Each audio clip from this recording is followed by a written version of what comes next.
this is Catherine O'Connell and welcome to Lawyer on Air. If you are looking for inspirational stories about women in law, then this is the podcast for you. Join me and my lawyer ladies as we enjoy a glass of wine after a hard day at work and talk about the world of women in law. It's my passion to share stories of amazing legal ladies who are working as in-house legal counsel, who have law firm roles, who are leading on boards, and who are doing law differently. From time to time, I will also invite special guests on the show to share their insights on legal recruiting and tips for getting hired as a successful lawyer in Japan. I hope you will enjoy getting to know these amazing women who I am so proud to share a profession with. I'm glad you're here and I hope you enjoy the show. Hi everyone, welcome to another episode of the Lawyer on Air podcast. In this podcast episode, I share with you another diverse story of a woman lawyer working in the law. I'm Catherine, the host of the show, and I'm based in Tokyo for 20 years, and I love helping unlock the wisdom of the stories that women lawyers never tell. What I've learned from my career in law so far is you are valuable and you should be seen and show off what you have been doing to assist your clients. Those are the words of Akiyo Inoko Hewett, who is my special guest today on the Lawyer on Air podcast. I can tell you this is so true because Akiyo has been a top fan of the podcast in the background. I didn't even know. She has been listening to over 20 guests and shared their insights and has taken the next step to actually connect with many of them for one-on-one conversations to deepen human relations. And when I invited Akiyo to come on the show, she told me she jumped up out of her seat and ran to her husband to tell him that her favorite podcaster had just asked her to be a guest on the show. That warmed my heart so much, and probably more than Akiyo could ever know. So it's really glorious, and with that warm spirit, we had this conversation today. Akiyo is based in the US in Atlanta, Georgia, and she's a bilingual and double licensed attorney. This year, she committed to focus on personal branding, and we talk about this a lot during the episode. And there are some pretty good mic drop moments, so watch out. Akiyo graduated from Keio University of Foreign Studies and she earned her JD at Keio Law School. And then she passed the bar exam. After continuing study in Kushiro, Hokkaido, she went over to the States and did an LL.M and then took the Georgia bar exam. She's currently working with a law firm, Smith, Gambrell and Russell, and she helps Japanese companies come into the US and supports them in all their corporate matters. She's a passionate traveler and loves visiting restaurants with her friends and finding new culinary discoveries. You can check out all of Akiyo's full bio in the show notes. Well, on this episode, Akiyo shares how showing up for other people on LinkedIn is the key to self-branding. And she shares a fabulous story of how she put that in action, which led to her coming on this show with me. She also shares how treating clients as equals and not looking down on them is very key to working successfully as an empathetic and client-centric lawyer. Acting in this way has enabled Akiyo to ask her clients for advice, and you can hear what she did in order to come on this podcast when she asked a client for advice. You'll also hear Akiyo's super practical advice for young lawyers, and she shares a really difficult challenge she faced that was a defining moment in her life, and that has really and truly been a challenge that she has overcome. And she tells us that overcoming those challenges is really where we find success. It's only through that tough stuff that we grow as human beings. And finally, you'll hear Akiyo share her hot tips on food and travel in Japan. And guess what? She actually moves me to tears. So you'll have to have the tissues handy as you settle down to listen to this episode. Let's get into it. Hi, Akiyo, and welcome to the show. Hi, Catherine. Thank you so much for having me today. I am so excited. Yes, I'm so excited too. Here we are finally talking together. And as you know, because you are a big fan of the show, We have a favorite question to ask at the very beginning, and that is if we were meeting up in person. So, when you come back here to Japan, when you visit next, where will we go? Do you have a favorite wine bar or restaurant that you love to go to? And what would you choose off the menu today? Yes, I would love to go to an Italian restaurant in Ginza with you. On the ninth floor of Bulgari building, there is a restaurant called Bulgari Il Ristorante Luca Fantin. And my mother and I love to go there, so I'd love to go there with you. Oh, sounds great. I think that building, I'm trying to recall, but I think I've been there many years ago for a Christmas party. And Mm. Santa Claus appeared, and I think I sat on his knee. I have a photo of that. I'm pretty sure it's the same building because I thought, wow, Bulgari, how could I possibly come to a place like this at that Mhm. time? I'd love to go there. What would you choose to drink there? What do you have when you're there with your mum? I know both of us love sparkling wine, so I love to start with sparkling wine. And they have fabulous wine pairing options, so we can enjoy different kinds of wine along with delicious course meal. Oh, I'm in. Okay. It's a definite date when you're back here. Let's go there. And I'd love to meet your mum if she's available too. Let's try that. Oh, yeah, that would be great. Awesome. Well, the next question too, and it's going back to your childhood. And it's a question I ask because I love the fact that even though we're adults now, we actually still contain the spirit of the child within us. And it's quite amazing when you hear people say what they wanted to be when they were a child and how it's actually turned out, because it's quite similar. So for you, Akiyo, if you think back to when you were a child or even like a young adult, what careers were you thinking of and dreaming of? Actually, I wanted to become a lawyer probably by the age of 5. No, really? Yes.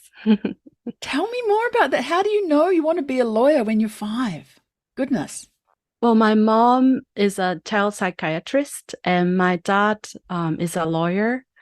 So when I was a child, I was asked, which one would you like to be, doctor or lawyer? So I always answered, lawyer. And so I guess I can say I wanted to become a lawyer, but I'm not sure if I understood what the occupation is. And by the time I got 8 or 9, my dad is a solo practitioner, so he took me to different gatherings for lunch or dinner or study group sessions while my mom had to work. And I remember that his clients came to me and told me how much they appreciate my dad for his guidance and expertise. And I guess his client's comments really impressed me as a child. And I thought, well, I've been saying that I like to become a lawyer, but if the lawyer is someone who can help clients and who can be helpful and be appreciated, that would be great. And so I kept my dream to become a lawyer for a long time. Oh my goodness, that's just amazing that you've got clients of your dad coming up to you saying that.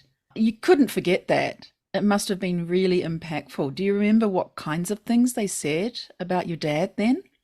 They said my dad is very, very fair Huh. and he doesn't look down as a lawyer and he just serve the clients, not looking down. So I thought, oh, that's good. And I Yeah. like to become a lawyer like him. Yeah, that is such perfect, perfect feedback. And it's absolutely where we are. A lot of people look up to us, but Mm-hmm. I think we hear often about servant leadership, and it's actually we are the ones who are looking up to our clients. And I love that that was how they described him, that he was a person who was a lawyer who didn't look down and he served. And it's absolutely that. If you haven't read that book about servant leadership, it's really a great Mm-hmm. one.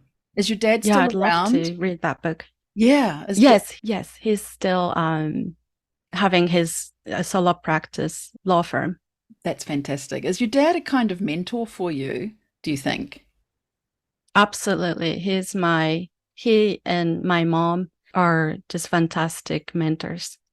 It must have been really amazing too for your mum as a child psychiatrist to have brought you up and the skills that she used as her profession towards her children and her family. Is that right? Hmm. Yes, absolutely. They are great mentors. Wow, amazing. Well, coming from then and there, I guess your mum was, oh, not going to be what I am, but following in your father's footsteps. That is really fantastic. So tell me then what happened. You studied in Japan first and went to university here. How about that? Yes. And then you moved to I think further north in Japan for studies and to the States. So tell us a little bit more about that time in your life and your decision to actually go and do law. So I went to Tokyo University of Foreign Studies. It's called Tokyo Gaikokugo Daigaku in Japanese. And during undergrad, I didn't study law. And it's because my dad's advice, it was in 2005. And that's right after when law school system had established in Japan. So his advice was, if you like to become an international lawyer, you have to go to law school anyway. So what about study something very international in undergrad and go to law school after that? So I thought it was a great idea and I follow his advice. And how did that go? What happened then?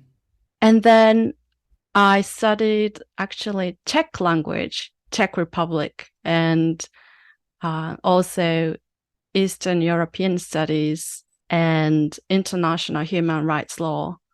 So I truly, truly enjoy my time in Tokyo Gaikokugo Daigaku in my college days.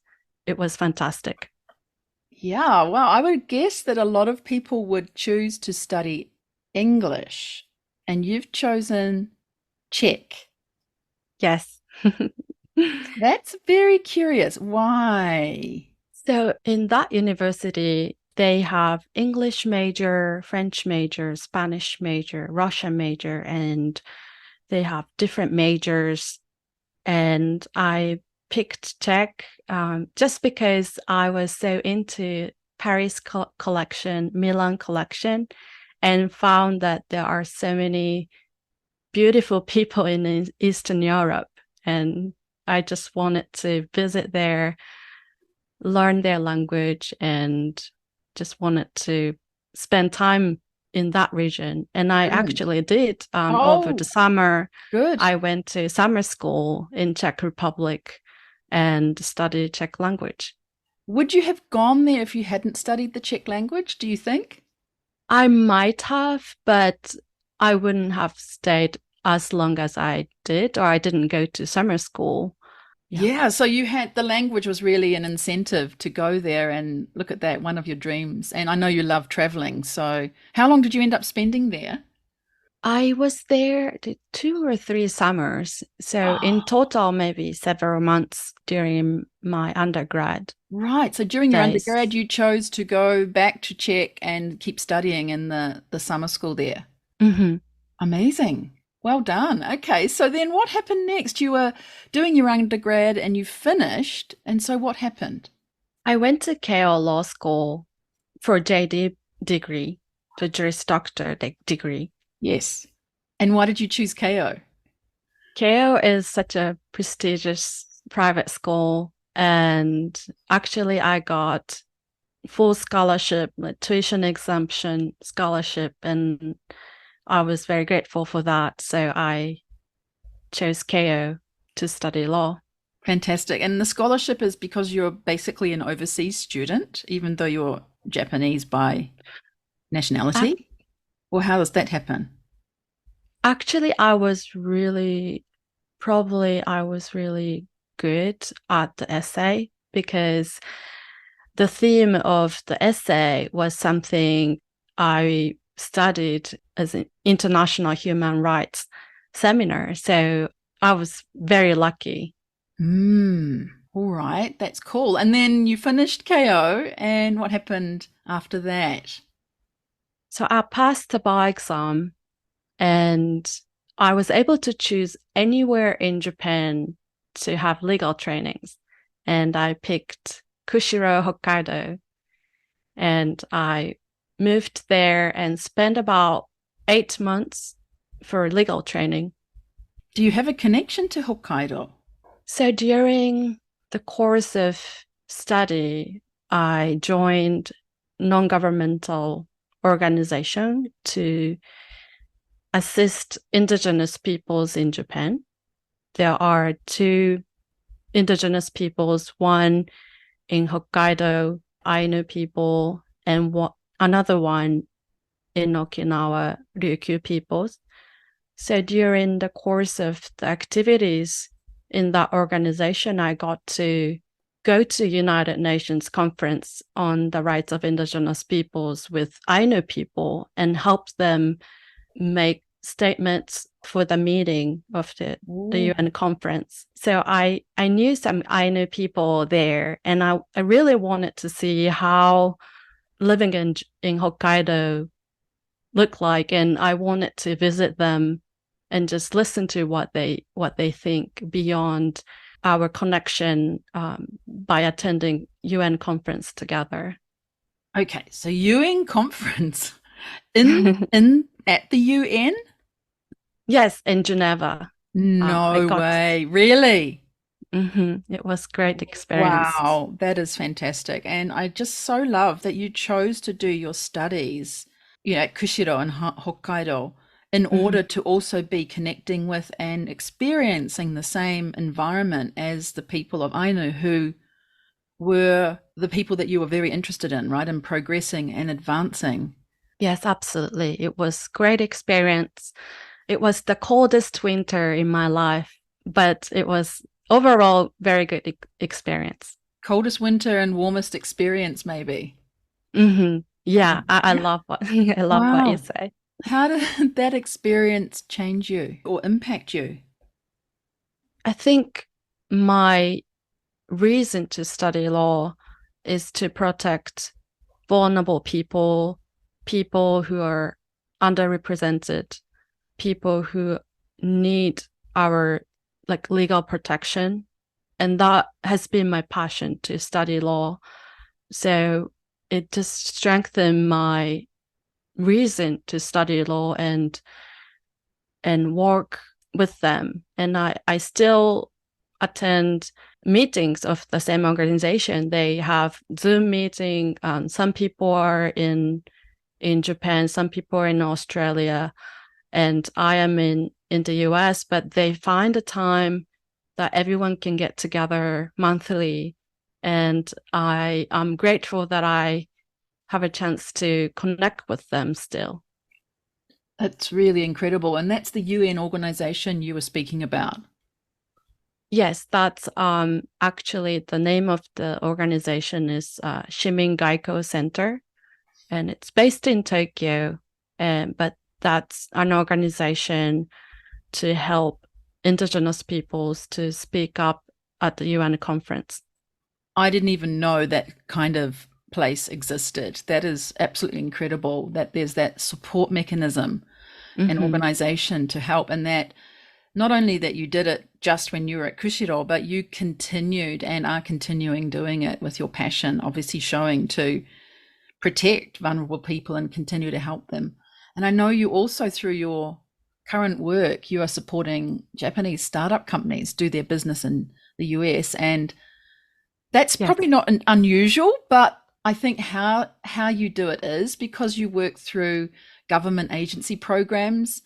And in particular, I noticed in the information you sent me that you are helping a women's startup program. I think it's called APT Women, which is funded by the Tokyo Metropolitan Government. This seems to tie in really nicely with what you've just told us about the Shimin Gaiko Center. Tell me more about that part of your work that you're doing now that connects into supporting women as well. Yeah, absolutely. I work for Japanese startup companies. They need our guidance and they need our support more than large corporations. And I feel very honored and pleased to help them and empower them to come to the United States and do their business and explore their products or technologies or services in a huge market in the United States. And I feel that not only providing legal assistance, but I feel like I'm empowering them and to be successful in the United States. And so I am very thankful. And I think, Catherine, I really didn't connect my work at Shimin Gaiko Center and my other work to assist startup companies from Japan, but I think my theme is to help people, like be helpful and be of help. And I think that's my theme of my life. And through practicing law, I feel like I'm doing what I wanted to do. And I think a lot of people say they want to help people, but you've put it more actively by saying you want to be helpful and be of help. I mean, we are human beings. I've heard this quite often, is that being something, doing something is more important than just saying, I want to help people. So it sounds to me like you're really putting that into action. And in some way, it does tie in because women are perhaps seen as a vulnerable section of society. And so you're doing absolutely a tie in there with the Shimin Gaiko Center and the work that you do with these different groups. And I know there's several other ones, but I wanted to pick that one out in particular because I don't think many people would know in Tokyo or in Japan about the Women's Startup Program that is funded, right, by the metropolitan government. And so it's really interesting for them to look into that, I think. Yes. And thank you for sharing that. And I know your current role, jumping a little bit here, but I believe you got this role that you're with now with your law firm through networking. Yes. Right? Tell me about that story. How do you get a job through networking? So after I moved to the United States, I was in Alabama, and we as a family moved to Georgia so that I can attend law school in Atlanta, Georgia. And I started LL.M program at Emory Law School in Atlanta.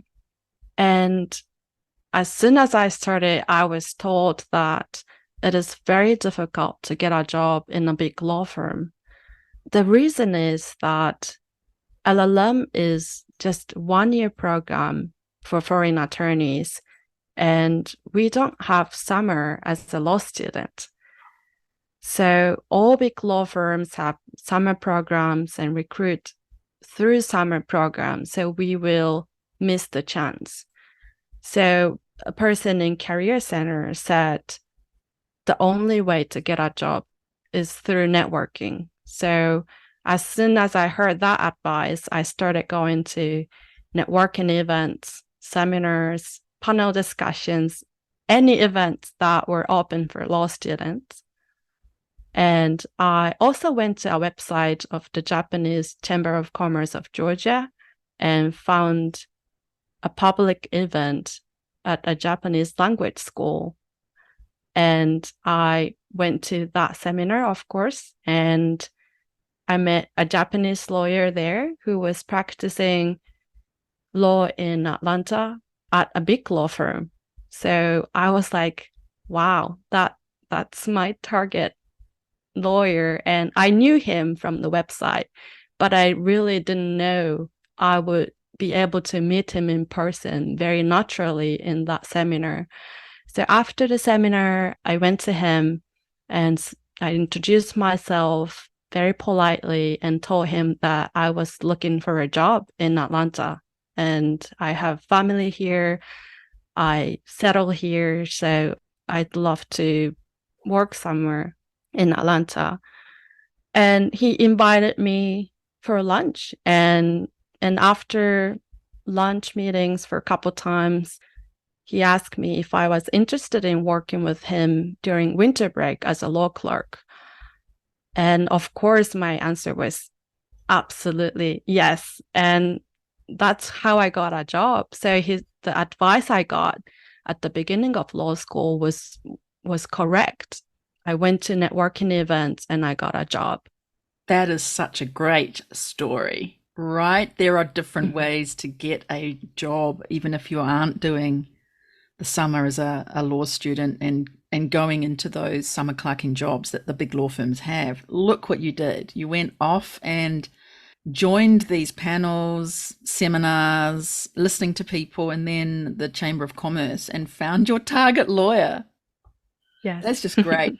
Why do you think he had you for lunch a few times? Do you think he was trying to almost interview you during those? Because he knew perhaps that you could do law. Do you think he may have been trying to find out a bit more about you, your character, how you think, what drives you, those sorts of things? Yes. So he told me after I, joined his team and I started working for him, the main reason that he said he thought, oh, that's her, I want to work with her, was that during the lunch meeting, he told me that he would go to Nagoya for his cousin's wedding the next week or next month. And as soon as I heard that, I called my dad and said, hey, I really need your help.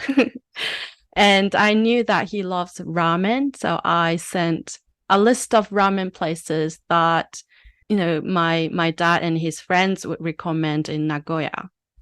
And he said that was the reason that he decided to hire me.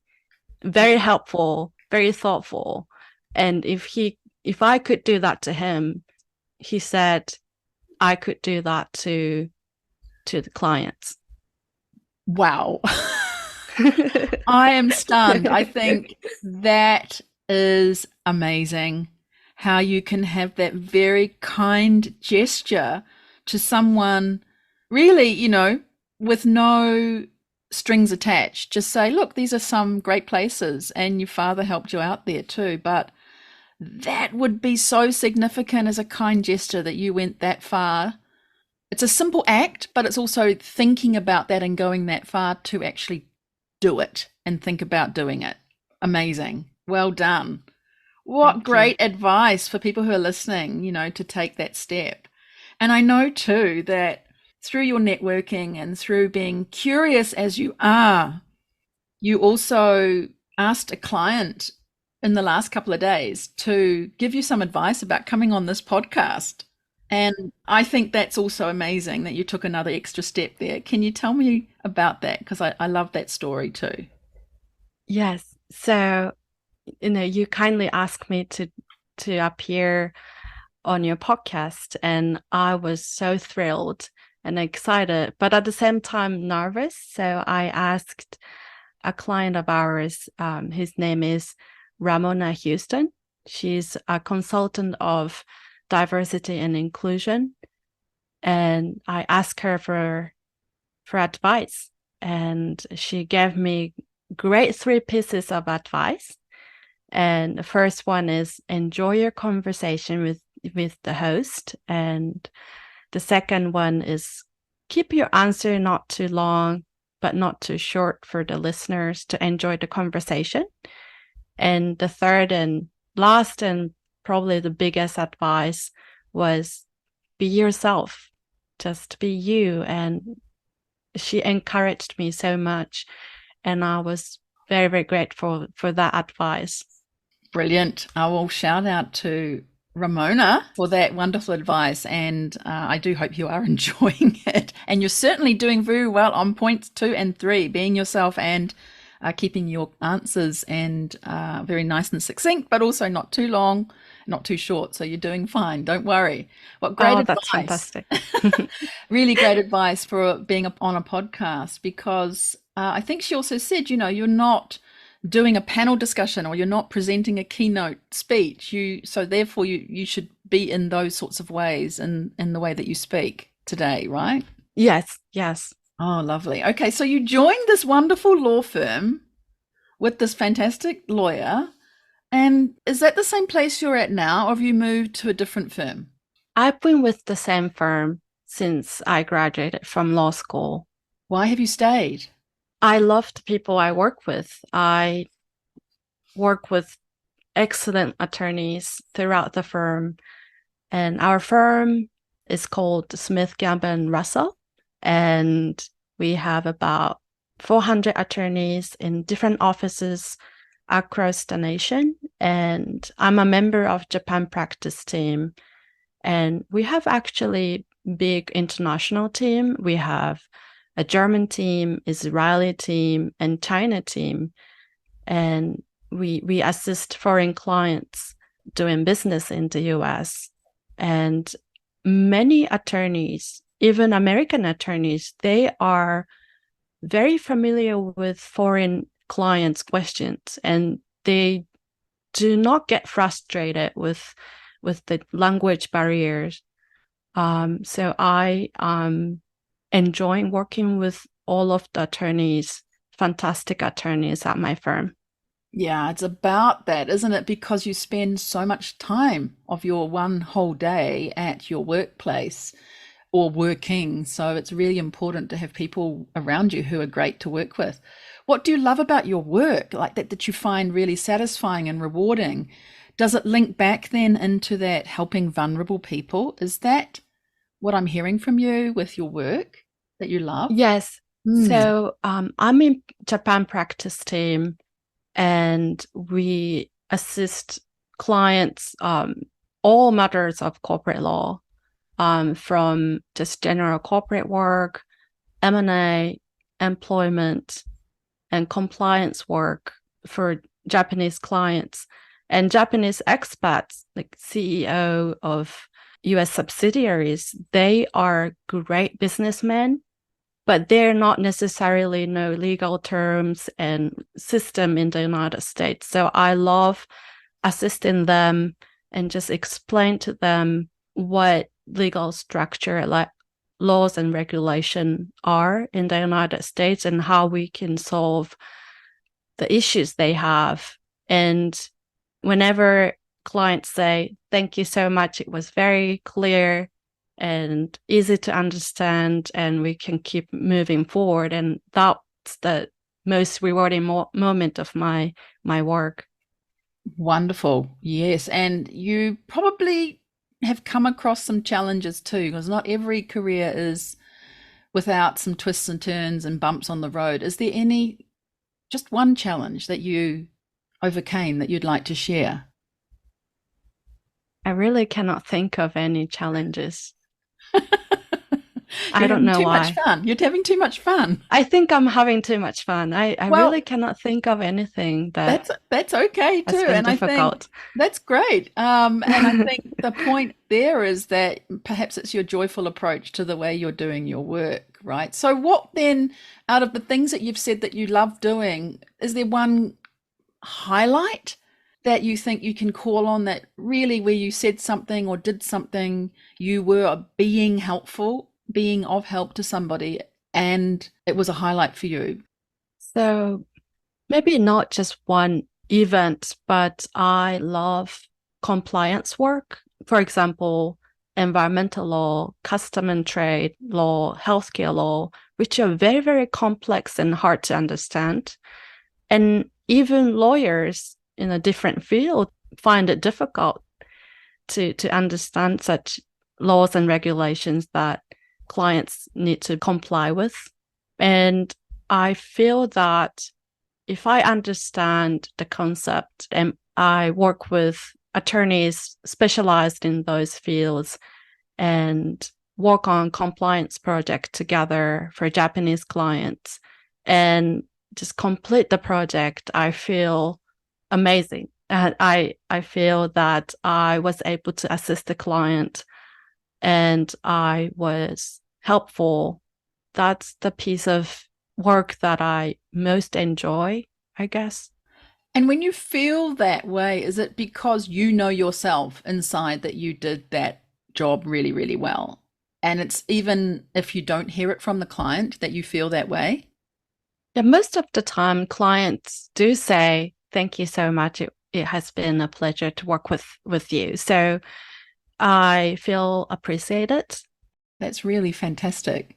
And I know that you are this year focusing a lot on personal branding. And when you told me about this before we recorded today, Hmm. I was so excited to talk about personal branding with you because I can see it in your profile on LinkedIn and how you interact with people. And so I wanted you to tell us a little bit more about that idea of personal branding, why you've decided to focus on that for this second half year, and Hmm. a little bit more about that area. Can you go into that for me? And I know you also mentioned a 15-minute rule that you have, and I wanted you to share that because I think that is superb.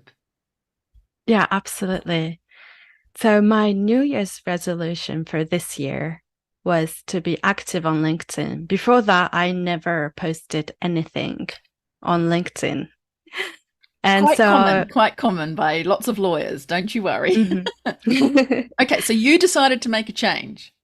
Yes, but I thought it was quite difficult to just get started and say, share articles that I thought I was interested in. So I post on New Year's Day or soon after that. I said, Happy New Year. My New Year resolution is to be more active on LinkedIn. So that's how I got started. And then I started sharing all the events I organized, I went or I attended. And then it has been pretty successful. And so looking at the second half of 2023, I was listening to your podcast a lot these days. And you always ask your guests, like, what is your theme for 2023?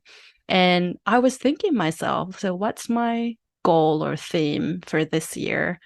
And so I chose self branding as a theme for the second half of 2023. And coincidentally, Women in Law Japan did a wonderful workshop by Sarah. And I joined her workshop, and that was the great way to close the last day of first half of 2023. And she gave me such insightful advice. It really like aha moment to me. So I really wanted to share my experience by attending that workshop.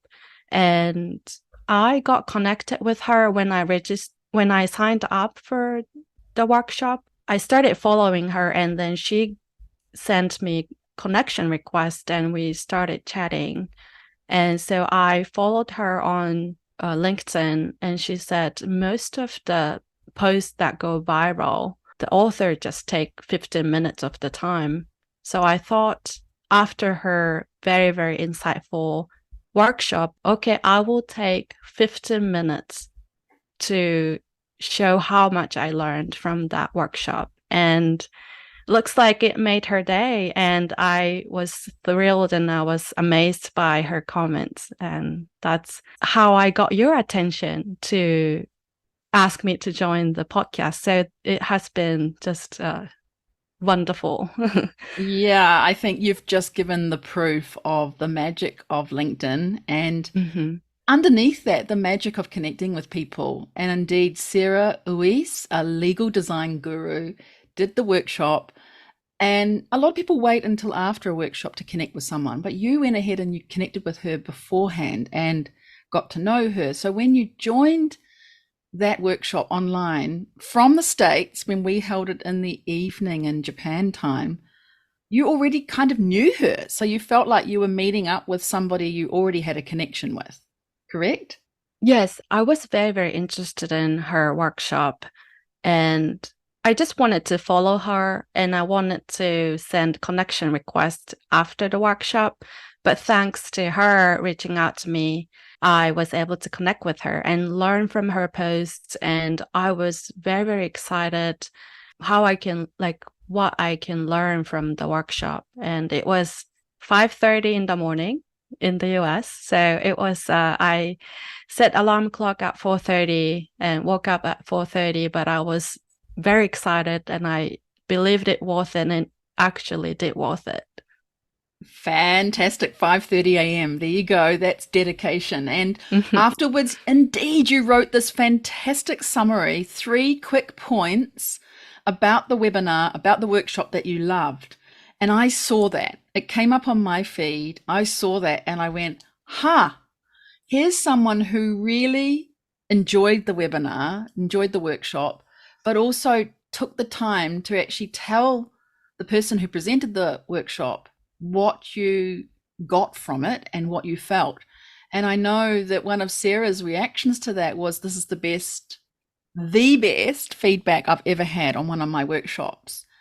And Sarah runs a lots of workshops. And so that is incredible. And so I think you've really made a difference to Sarah. And then I was curious about what you wrote. So I started to write my interpretation of what you'd written in a Mhm. slightly different way, but I wrote down my comments. And then I felt at that time, Akiyo is cool. I want to have her on the show. And I knew that you would tell us so much more about yourself and the importance of what you're doing right now every single day with the way you approach your life and your work. And look what happened. So, through that 15-minute rule of approach, you got on and talked about Sarah's post. I saw it, I interacted with you, and I invited you on this podcast.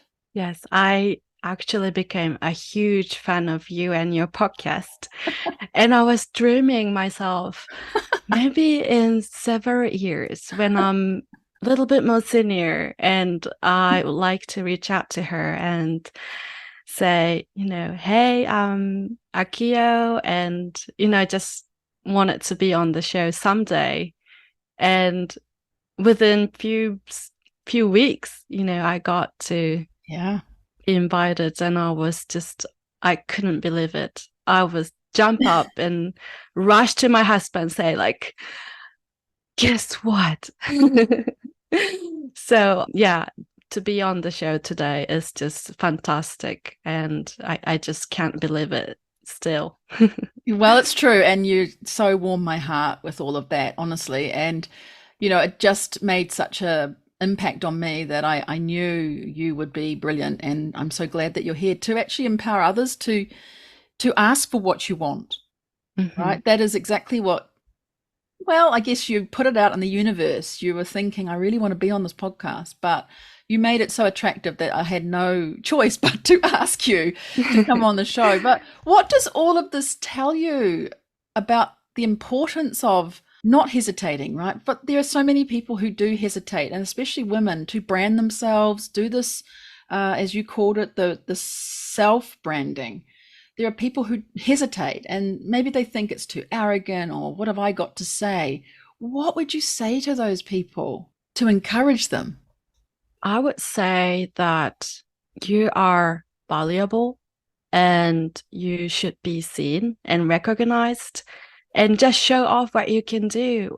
Show off what you've been doing for clients, and just take 15 minutes of your time and write what you do and what you can be assistance of with your expertise and professional area that you're in. That would be my advice. Great advice. And I'm going to ask you one more big question Mhm. is for you to finish a sentence for me. The most important thing I have learned from my career in law so far is. I think the most important thing I have learned from my career so far is keep being a nice person is not bad, and you can be yourself and you can be successful. Just looking at you, Catherine, you are such a wonderful attorney and with a big heart and empathy. And you are such a sweet and nice person, and you are successful. So I became a huge fan of you because I think you are proof of it's okay to be a nice person and be successful. Yeah, that's what I think. Wow, that question wasn't meant to turn into a recommendation of Catherine, but I actually do agree with you in that we can be nice, pleasant, kind, and still be good lawyers. And that Yes. a lot of what we see in media or in TV programs or on Netflix or somewhere else out there is perhaps a little true, but often it's very much based on court dramas and people being antagonistic and aggressive to each other. And that, as human beings, never really gets us far. And I've consistently felt and found that showing heart and empathy has been a big key to success. Mm-hmm. But I didn't know it at the time, and I didn't know that that was what I was doing. It just Mm-hmm. was something that happened. And I have to say, I wasn't always an empathetic listener to some of the people who were my direct reports when I was in companies, and I feel Mm-hmm. for them now. But I've learned from those mistakes, right? That if you're not empathetic to others, that usually it will pull you down in some way because people notice. They may not remember what you said to them in the legal advice, but they'll certainly Mm-hmm. remember how you treated them and how you made them feel. Yeah, absolutely. And so that's where I'm at. I love that. Thank you so much for it. You're a young lawyer, and I know you'll probably have a lot of advice that you could give to people who are just behind you coming up the ranks. So please do tell us your advice for any young people or young lawyers. Yeah, absolutely. I would like to share a story behind my advice first. So when I was in junior high school, called middle school in the United States, I had a career counseling session with my teacher. And the teacher said, well, with your current grades, it will be very difficult to become an international lawyer. So you have to study harder. And I think he wanted to encourage me to study harder, but his comment really bothered me. So I got home and I told my mom about it. And she said, well, you are only 14 years old and well, you haven't studied law yet and you haven't taken the bar exam. And after you do all that and you fail the bar exam multiple times, then let's talk about other career options. But nothing really should stop you from pursuing your dream. And let's not allow this teacher to decide your future. And that advice really stay on me until this day.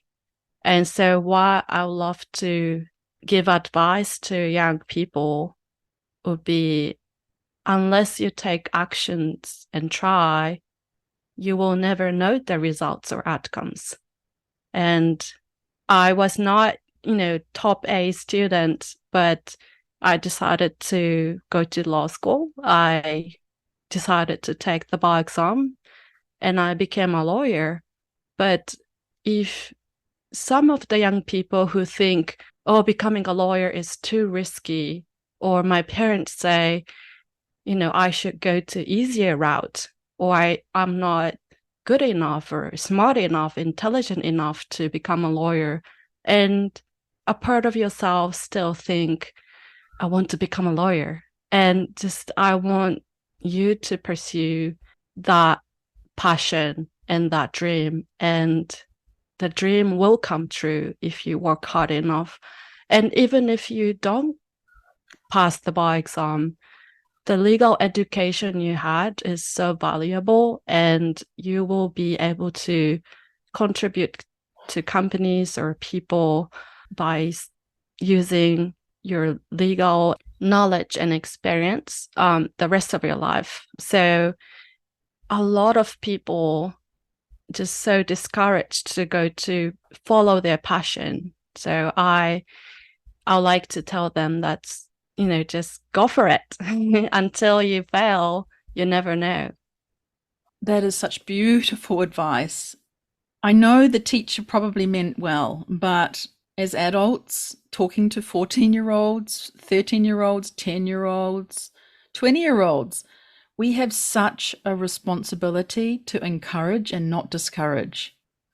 We Mm-hmm. have such a responsibility to raise people up and not pull them down. We have such Absolutely. a responsibility to help people dream, not suffocate their dreams. And so I absolutely endorse what you said. I love what you said. And I hope that others too, if they have even a small part, as you said, of a dream to be a lawyer, that not to be discouraged and to do what you want to do. It will lead to so much joy. Rather do it and not pass, as if, like your mum said, if that's the case. Or look what happened and you pass and you become a very empathetic lawyer who loves her everyday life Mm-hmm. in this work. Fantastic. Thank you so much for that.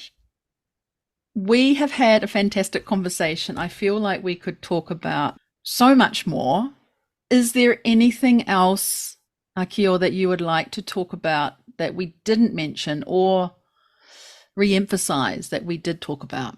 So the discussion and the experience that I shared until now has been, I went to law school, passed the Japanese bar, went to US law school, and passed the Georgia bar and became an attorney in a big law firm. It has been very, very successful, it sounds like. But I actually like to share my experience that I had identity crisis, just so it's just balance out Mm. who I really am. And so I moved to the United States right after I completed legal training. And I moved to a small town in Alabama, and I was waiting for green cards. So I didn't have work authorization, and I became a mom a month after I moved to the United States. So the beginning of parenthood and my love in the US started. And with my legal education and Japanese lawyer's license didn't matter at all in a small town in Alabama. And it was quite shocking. And I was nobody else other than someone's mom or someone's wife. I had such a big identity crisis in Alabama. And I had really hard time there, but I think looking back, I gained very valuable experience as a stay-at-home mom. And firsthand, I experienced identity struggles that stay-at-home parents have. And thanks to that experience and struggles I had in Alabama, I can relate to and empathize with so many people who had to move to different places for personal reasons, and they have to sometimes compromise their career. And I can relate to so many wives of expats, and I can become great friends because thanks to the experience that I had in Alabama. Yeah, so I wanted to share my little bit downside experience just to balance out, to show who I really am. Thank you for sharing that. And I know it's difficult to have done that. And the point I think also you're making is that we all have the downsides and nothing is Mm-hmm. ever shiny and bright and sparkling all the time. And in our lives, the really, really good experiences come from those tough times. Yeah, absolutely. I loved that you shared your hard times in your podcast. So I really wanted to share my downtime during this podcast as well. Yeah, I've shared recently one big issue that happened to me. Mm-hmm. And it's just a couple of episodes back from this one. And that was hard to experience and what I mean by hard to experience is hard to experience telling that story. But I found as Mm-hmm. I told it, how much relief I got and also how much joy I got from telling it because I realize I'm not the person that someone told me I was at that time. And Mm-hmm. that's why, when you talked about your teacher just now, I was thinking, Yeah, your teacher told you you couldn't be a lawyer if you didn't, an international lawyer, if you didn't do more study.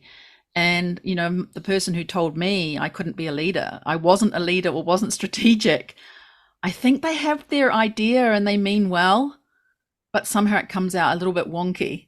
And they may have their impression of what leader or what strategic means in their own definition, but it might be different to how people can be leaders and how they can be strategic. Because I certainly think, Yes. And yeah, it's different, right? yeah, Different. that episode is my favorite. I was totally moved and I was so thankful for your courage to share that as an attorney as successful as you, to share that story. It just meant a lot to me. And I became a bigger fan of you after I listened to that episode. And I think a lot of young lawyers or even not non-lawyers who listen to your podcast, you really empowered people. You can have downtime and you can learn from your bitter experience and you can bounce back and become a better person. And thank you for sharing your story. Well, I'm just about to put the camera on my one, not yours. You don't need to, but I wanted you to see how I've teared up from what you just said. That means a lot to me that you said that, because here it comes down my cheek. People see you as you are right now, but they don't know what you've been through up to there. And they can see you as a confident or experienced or successful professional, whatever they see as successful in their own definition. But it's usually the hard stuff that we've gone through that makes you who you are. And I have more to tell on those stories. I feel I got through the first part to tell that first story. There's a few others that are similar but a bit different. And so they're to come.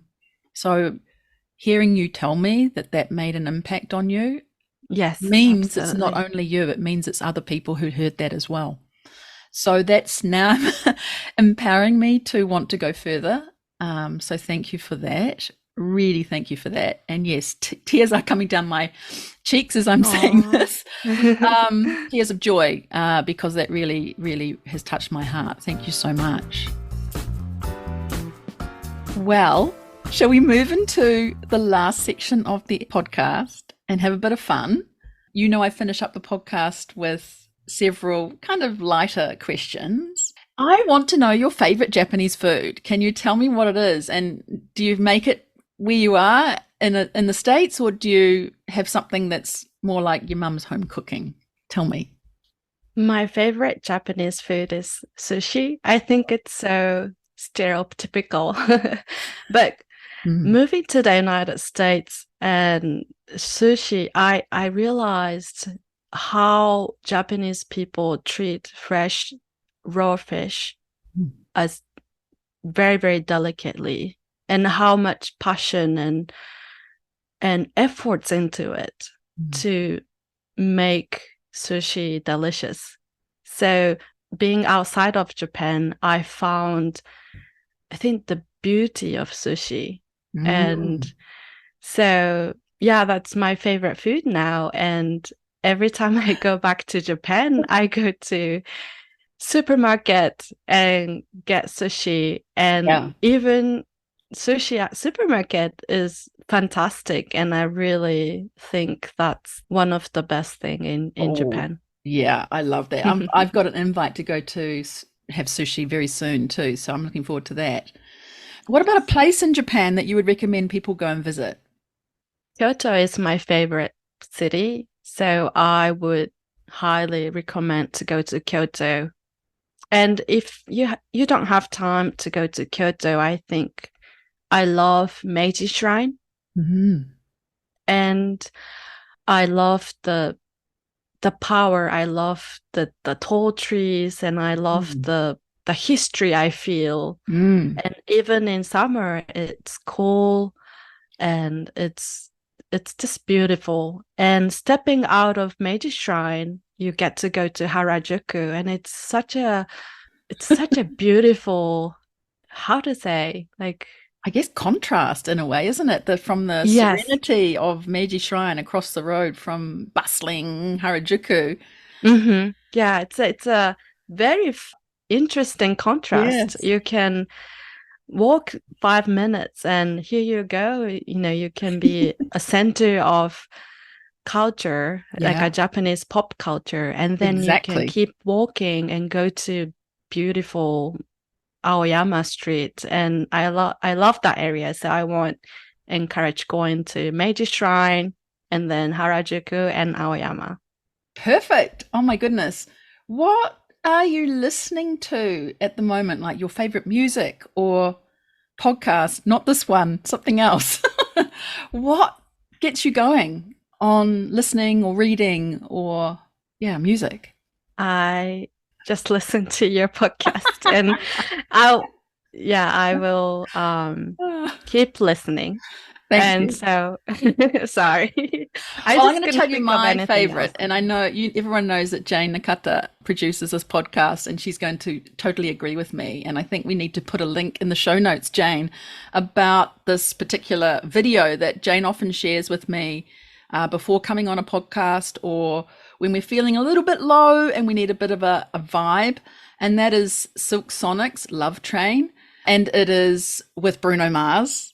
And we went to the concert in Tokyo with a couple of friends, Catherine and Jennifer, and we went to see Bruno Mars. But this particular song, and it was at a music awards, and it really uplifts us. So we're going to put that in the show notes to share with others so that you can feel that joy as Yes, I will well. check that out. All right, Yeah. yeah. And last question. Let me think. Ooh, it's hard to say. Okay, if you could choose an activity to do in your free time, which activity would you choose to do and why? I would go to dinner with my friends. That's my favorite things to do. And Yeah. that's the reason why I love this podcast. It feels like going to go out and enjoy conversation with my friends. Wow, that's so good. Thank you. I feel really excited about. I'm glad I asked you that question. Well, Akiyo, it is the last part of the episode today, and I've so enjoyed our chat. You've made me laugh and cry. I really appreciate you saying yes to coming on the show. I know it was one of your dreams, but I didn't know that before I asked you. It's Hmm. been such a pleasure to talk. For people who want to connect with you, and I know they will be lining up to speak with you after this, how do they do that? Shall they contact you on LinkedIn? I think. Absolutely. I welcome everyone who listened to this episode and sent me a connection request. And as I discussed, LinkedIn has become such a great tool, such a great platform for virtual networking. Yeah. So I've loved to connect to all the listeners, and I'm looking forward to new connections through this podcast. Yay. Well, we'll put your connection details in the show notes. And we'd also encourage anyone who has listened to this today and loved what they heard. Tell us why. Tell us through writing a review on Apple or on Spotify podcast. Write to us an email. You can even leave a voice message on the website. There's a place you can click and leave 1 minute of feedback. We would love to hear what you thought of today. And you can find out a lot more and hear of all the other episodes as well on the website. But thank you, everybody, for listening. That's all for today. Cheers, kampai, and bye for now. Thank you so much for listening today to this episode of Lawyer on Air. I really hope that you were inspired by the story you heard and that you discovered something new about women in the law. Please subscribe to the show so that you don't miss future episodes. And if you can think of even just one person to share this episode with, that would make my day. I invite you to connect with me to talk more. Jump on over to LinkedIn or Instagram where you can find me, or send me a message via my website contact page. That's all from me today. I look forward to seeing you right here on the next episode of Lawyer on Air. Cheers, kampai, and bye for now.